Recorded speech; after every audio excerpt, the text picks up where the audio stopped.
그러면 이 기간이 뭐 4개월 엄청 긴 기간처럼 보이지만 실제로 쪼개놓고 보면 일정이 아주 빡빡하고 정신없이 지나가는 기간인데 정말 하루하루가 이제 소중한 기간입니다. 아유, 뭐 이렇게 뭐 정신없을 수가 없어요. 네. 그러면 이 4개월을 우리가 어떻게 준비해야 하는가? 네. 논술 합격하기 위해서는 무엇부터 준비해야 하는가? 네. 첫 번째, 무언가요?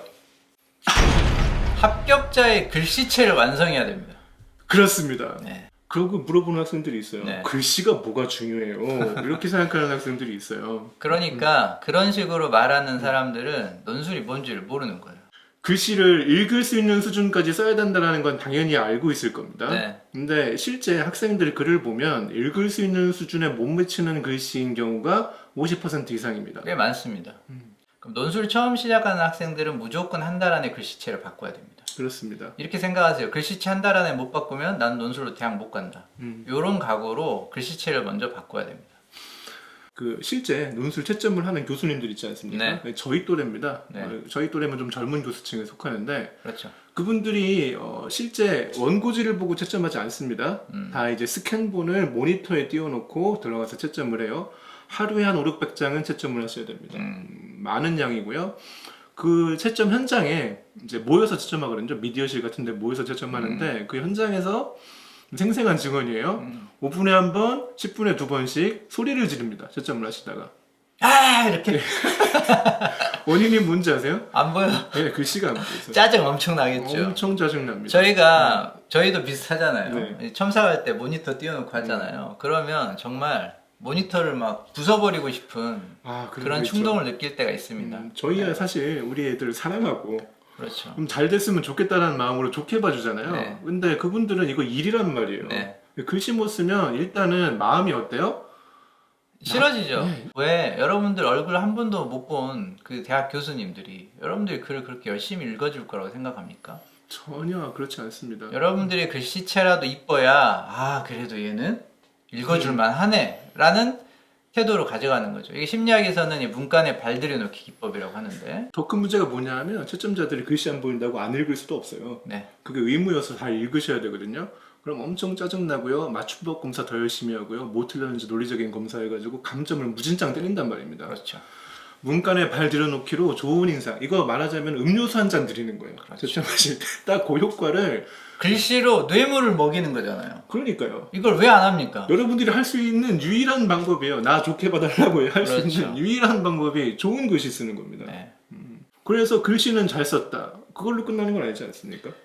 그렇죠. 글씨만 잘 써서 끝나면 뭐 서예대회는 아니니까요. 그렇죠. 네. 두 번째는 문제풀이의 기본을 완성이라 해야 됩니다. 그렇습니다. 문제풀이의 기본이란 논술 문제가 보통 잘 모르는 분들은 이렇게 말해요. 성균관대 문제랑 서강대 문제랑 중앙대 문제 너무 다 다른데 다 다른 문제를 어떻게 다 준비하나요? 모든 문제는 다 기본 원리는 똑같아요. 그러니까 덧셈, 뺄셈, 곱셈, 나눗셈 하면 그게 섞여 있는 문제를 풀 수 있잖아요. 그렇죠.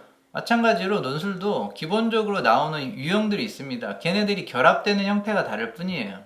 그래서 그 기본 유형을 완벽하게 마스터를 하면 대학별 준비를 하는데 굉장히 도움이 많이 되고 또 합격 가능성도 높아집니다.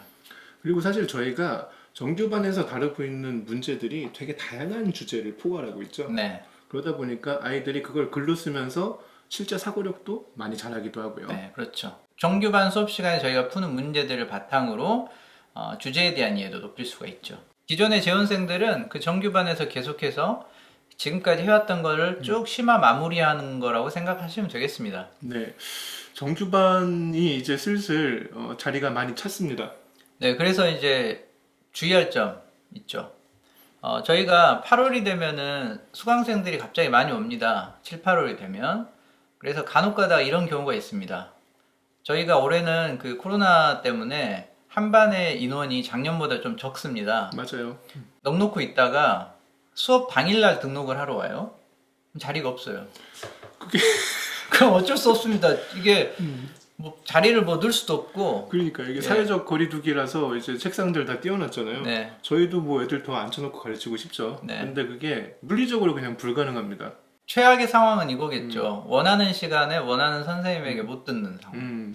재원생들은 8월 등록을 조금 서두르는 게 좋을 것 같습니다. 앞으로는 사실 좀 저희 수강생들은 한 강 한 강이 정말 소중해집니다. 4개월 이렇게 말씀드려서 자꾸 4개월 말씀을 드리니까 16강 남았죠. 예, 16강밖에 안 남았어요. 네. 한 주 지날 때마다 이제 8강밖에 안 남았어? 이러면서 네. 긴장이 되니까 빠지지 말고 미리 등록하셔서 모든 강의를 다 잘 수강하시기를 바랍니다. 네. 그리고 이제 신규생 8월이 되면 이제 막 신규생들이 많이 옵니다. 그리고 이제 논술을 준비하는 학생들이 있겠죠. 뭐 그런 학생들을 위해서 이제 신규반 단기 합격 16강반이 이제 개설이 됐습니다. 네. 재원생 여러분들은 주변의 친구들 중에서 정말 친한 친구들, 얘는 지금 이러고 있을 때가 아니다. 논술 공부를 해야 되는데 막 방황하고 있다. 그런 친구들에게 소개를 해주시고 이 반은 이제 기존의 정규반 수업들을 압축해가지고 말 그대로 4개월 만에 합격을 가능한 수준으로 어떻게든 높여보려고 이제 이것저것 해보는 반입니다. 그래서 준비를 많이 하고 있으니까요. 그래서 아주 기본적인 네.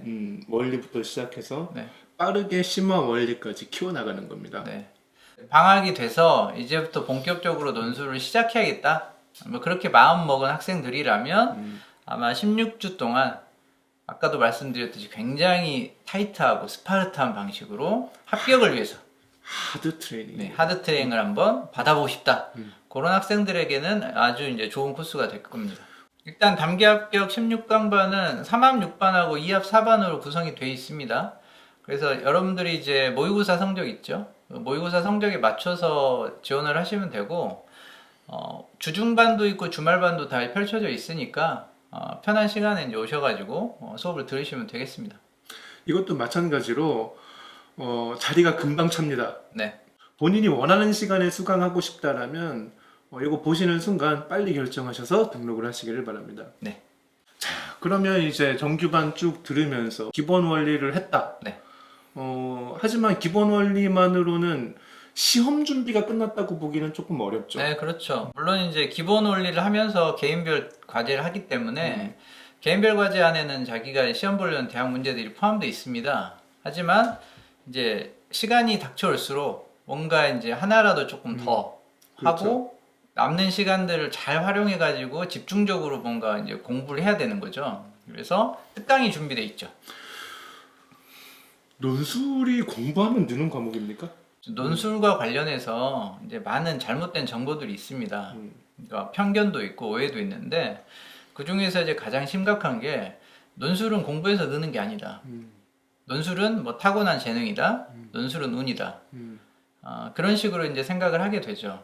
이게 다 헛소리입니다. 이게 실제로 논술 문제를 풀어보면은요. 네. 아이들이 대략 생각해서 이런 거 아닐까라고 아무렇게나 쓰게끔 함정들이 되게 네. 많습니다. 네. 그래서 오답을 쓰는 경우가 아주 많아요. 그런데 아이들은 실제로 그게 오답인지 아닌지 모르죠. 시험 본 직후에는 특히나 어때요? 자기가 어쩌면 인생에서 단 한 번 최선을 다해서 글을 써봤는데 그게 어떻게 나쁜 글이겠습니까? 본인 입장에서 잘 썼다고 생각해요. 그래서 다 끝나고 집에 갈 때 어머니한테 전화해서 엄마 나 시험 잘 봤어 이렇게 얘기하면서 집에 가는 거예요. 네. 그러다 보니까 나는 잘 본 것 같은데 떨어졌고 대학 측에서는 뭐 수능처럼 몇 번이라고 답이 바로 나오는 게 아니잖아요. 네. 그러니까 왜 떨어졌는지 모르겠고 그래서 이거는 뭐 이상해 논술 시험은 운이야 나는 운이 없어 떨어졌어 이런 설명밖에 없다고 생각하고 그런 말들이 떠도는 거예요. 근데 실제로는 논술 답안에는 되게 정확한 답들이 있고 그 대학에서 요구하는 형태의 답이 존재합니다. 그것을 찾아서 쓰는 학생들, 그걸 찾는 방법을 배운 학생들은 논술고사 보러 가서도 상당히 어렵게 느껴요. 왜냐하면 답을 찾는 과정이 정교하기 때문에. 근데 이제 안 그러고 대충 본 애들이 논술 시험 운이야. 그래서 공부할 필요도 없어. 이렇게 생각을 하는데 지금 저희가 말씀드리는 4개월 동안의 집중 단련 코스는 그 공부를 시키는 코스고요. 거기서 지금 아주 중요한 포인트가 지금 심원 선생님이 말씀하고 계시는 대학별 특강반이죠. 이 대학별 특강이라고 하면은 이제 저희가 정규반 수업이 있고 그 정규반 수업에 덧붙여서 한 번을 더 듣는 거죠. 그래서 논술을 일주일에 이제 2번 하게 됩니다. 쉽게 얘기하면 16주가 남아 있잖아요. 근데 특강을 들으게 되면 20주 수업을 듣는 거죠. 그렇죠. 그러니까 다른 학생이 4달 동안 준비할 때 같은 기간 동안에 나는 뭐 5달치 공부를 한다. 이렇게 생각을 하시는 게 좋겠죠. 그러니까 현재 자기가 부족하다고 느끼면 무조건 특강은 들으시는 게 도움이 됩니다. 일단은 연세대반이 있고요. 연세대반은 수요일, 금요일 2번 있습니다. 김광수 선생님 수업도 있고, 네. 그다음에 성균관대 기본반, 그다음에 서강대 있고요. 그다음에 수리논술 기본반이 있습니다. 수리논술은 중대와 경희대, 이대 네. 좀 난이도가 낮은 대학 수리논술 문제를 묶어서 이제 한번 풀어보는 반입니다. 학생들 보면 연세대반도 듣고 싶고 성균관대반도 듣고 싶어. 그런데 두 개를 다 듣기는 좀 부담이 돼. 이런 네. 학생들이 있죠. 그런 학생들을 위해서 9월에도 같은 강좌가 다시 한번 반복될 예정입니다. 8월에 열리는 연세대, 성대, 서강대 말고도 다른 대학들도 학생들이 이제 원하겠죠. 제가 그런 얘기 들었는데, 선생님 그러면 경희대는 뭐 언제 해요? 저도 듣고 싶은데. 애들이 안타까워하더라고요. 네. 자기 희망하는 대학이 안 깔리니까. 그렇죠. 그래서 이번에 저희가 9월에 확대 개강을 할 예정입니다. 예, 그래서 여러분들에게 이제 문자가 갈 거예요. 만약에 대학별 특강을 듣고 싶다면 어느 대학을 원하는가? 그러면 이제 그걸 다 모아가지고 가장 많은 학생들이 원하는 대학들 중심으로 그렇게 한번 깔아보려고 합니다. 재작년, 작년 계속 합격생 수가 유지됐었던 중요한 이유 중에 하나가 네. 요 대학별 특강. 그렇죠. 대학별 특강은 뭐 계속 제가 말씀드리는데 인기가 굉장히 높고요. 금방 마감됩니다. 이것도 정규반처럼 네. 자리가 없어요. 그래서 특강 같은 것도 여러분들이 내가 저 대학을 가야 되겠다고 생각하시면 미루지 마시고 미리미리 등록을 해두시는 게 좋겠죠. 그래서 대학별 준비도 잘 했어요. 그러면은 이제 이 학생은 어떤 면에서는 뭐 과정대로 지금 논술 실력을 차근차근 잘 키워 나가는 거죠. 마지막 관문이 있습니다.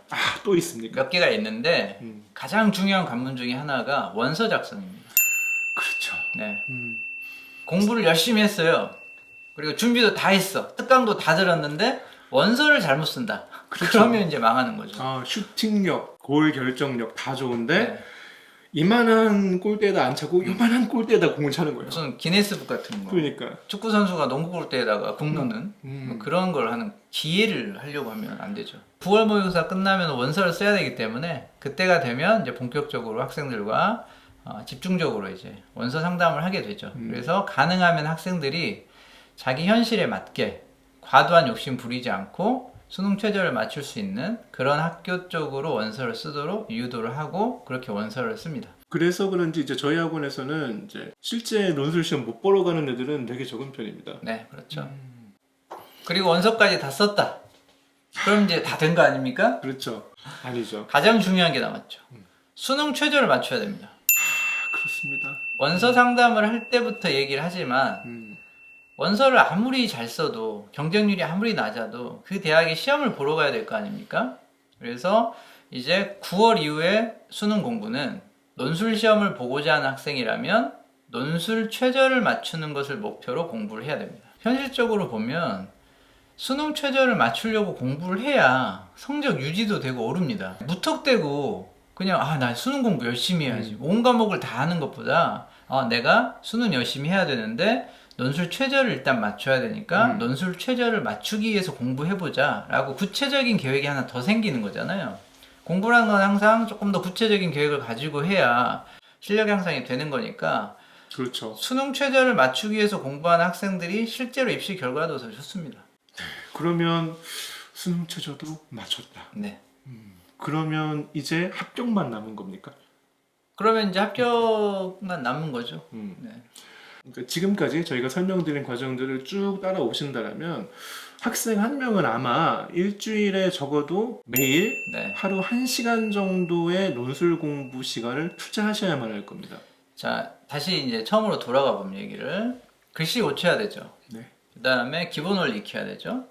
그 다음에 대학별 문제도 풀어야 되잖아요. 그렇습니다. 근데 이걸 수업에만 와가지고 앉아있고 그냥 선생님이 하는 말만 듣고 있다. 그리고 집에 돌아가서는 아무것도 하지 않는다. 그러면은 들러리 되는 겁니다. 그렇죠. 그래서 논술로 합격하기 위해서 가장 중요한 것은 수업을 듣는 게 아니에요, 사실은. 본인이 스스로 글을 쓰는 겁니다. 그렇죠. 그래서 적어도 매일 1시간 이상씩은 논술에 투자할 각오를 좀 하셔야 됩니다. 날마다 하는 거예요. 날마다 1시간이 어렵다? 그러면 날마다 30분. 마음을 독하게 먹고 그 시간을 내 가지고 공부를 하는 거예요. 공부는 시간이 남아서 하는 게 아닙니다. 세상에 시간 남아서 공부하는 사람이 어디 있습니까? 그렇게 공부하셨어요? 그럴 수가 없죠. 공부는 사실 끝나질 않습니다. 네. 수능 공부도 끝나지 않고 글쓰기 공부도 사실 끝나는 건 아니에요. 그냥 그날 시험을 보는 거죠. 그렇죠. 그러다 보니까 공부를 하면 할수록 양이 부족해요. 본인의 계획을 가지고 매일매일 학습을 조직하는 학생과 공부량에 치여서 그때그때 필요한 것들을 해치우는 데만 집중하는 학생은 엄청난 차이가 있습니다. 내 인생에서 가장 중요한 시험에 내가 몇 시간을 투자할 것인지를 본인 스스로 결정하지 못하고, 네. 예를 들면 선생님 수학 숙제가 너무 많아서 하지 마세요. 수학 숙제. 수학이 여러분들 대학을 보내주는 게 아닙니다. 그리고 만약에 본인 이번 입시에 수학과 논술이 무지무지 중요하다면 수학 숙제도 다 하고 논술 숙제도 다 하셔야 되는 겁니다. 잠을 줄여야죠. 그러려면 그렇죠. 피곤하겠죠. 근데 4달이에요. 어차피 남은 기간 4달이고, 그러니까 4달 동안 좀 피곤하고 대학 가서 1년 동안 영양 섭취 잘하면 다 풀립니다. 여러분 젊잖아요. 그럼 얼마나 해야지 붙어요? 제가 학생들이 이제 그렇게 물어보면 막 이것도 해고 저것도 해야 돼 막 너무 복잡하잖아요. 그래서 딱 숫자로 얘기해줘요. 뭐냐? 온라인 첨삭 150개 올려. 이렇게 말합니다. 온라인 첨삭 150개라는 건 무슨 뜻이냐면 그 학생이 1년 동안 저한테 150번을 온라인에서 개별적으로 첨삭을 더 받았다는 얘기예요. 산논술은 현장에서 첨삭하는 것도 있지만 온라인 첨삭이 주입니다. 네. 학생들은 그 주에 자기가 학습한 내용을 주중에 시간을 내서 온라인 카페 공간에다가 찍어서 올리고 그것을 담임 선생님에게 다시 첨삭을 받고 코멘트를 받고 다시 쓰기를 진행을 합니다. 네. 그 횟수가 150개. 그게 목표죠. 150개면 1년이 52주니까 네. 주 3회 정도 네. 글을 올리는 겁니다. 엄청 열심히 한 거죠. 근데 실제로 합격생들이 나오잖아요. 그 학생 이름 클릭해 보면은 쓴 글이 올라올 거 아니에요. 그렇습니다. 120개, 150개, 200개 넘는 학생들도 많아요. 근데 사실 저희가 가르치는 대로 따라오면 3개 정도 올리게 되죠. 그러니까 사실은 시킨 대로만 하면 되는 거예요. 이거 자가 꾸준히. 첨삭해서 올리고 네. 그 다음에 대학별 문제 풀어 올리고 네. 대학별 문제 하나 더 풀어 올리거나 개인 과제 하나 풀어 올리거나 이러면 그냥 그게 3개거든요. 네. 그 시간을 확보해서 지킨 학생들이 실제로 합격을 하고 있다는 말씀입니다. 그렇죠. 그 학생들 덕분에 얼마 전에 저희가 온라인 첨삭이 10만 건. 이게 만 건이 아니라 10만 건입니다. 10만 건. 이 숫자 보이시죠? 10만 1742번째 글이 올라와 있네요. 사실 저희가 이거 보고 좀 약간 믿을 수가 없었어요. 네. 약간 믿을 수가 없었고 저희가 온라인 첨삭을 시작한 게 한 5년 정도 됐으니까 뭐 해마다 평균 2만 건씩 했다는 얘기 아닙니까, 선생님들이? 이 숫자 안에 학생과 저희의 피와 땀이 다 녹아 있는 거죠. 그렇죠. 이게 우리 산논술의 자산이죠. 그렇죠. 저희들이 단 한 명의 학생도 들러리 세우지 않고 끝까지 책임지고 글씨체부터 원서 상담까지 실전에 맞춘 실력 거기에 더해서 가장 현실적인 지원까지 네. 책임을 져드리는 겁니다. 네. 이 과정을 이제 앞으로 남은 4개월 동안 열심히 해왔던 대로 꾸준히 하도록 하겠습니다. 산논술 등록한 학생이라면 단 한 명의 여유도 없습니다. 네. 이대로 하면 네. 4개월 만에 어떤 학생이 변화를 겪고 네. 합격할 만한 도전 기회를 얻을 수도 있겠네요. 그렇죠. 지금 저희가 말씀드린 이대로만 하면 그 학생이 합격할 가능성은 분명히 있습니다. 문제는 이제 얼마나 의지를 가지고 저희 시스템을 믿고 본인이 열심히 시간을 투자해서 공부를 할 것인가만 남은 거죠. 저희가 전에도 말씀을 드렸습니다만 저희가 이만큼 가면 학생이 다시 이만큼 와줘야지만 가능한 일입니다. 네. 열심히 남은 기간을 보내봅시다. 지금까지 산논술 온라인 설명회 4개월 만에 논술로 대학 가기였습니다. 감사합니다.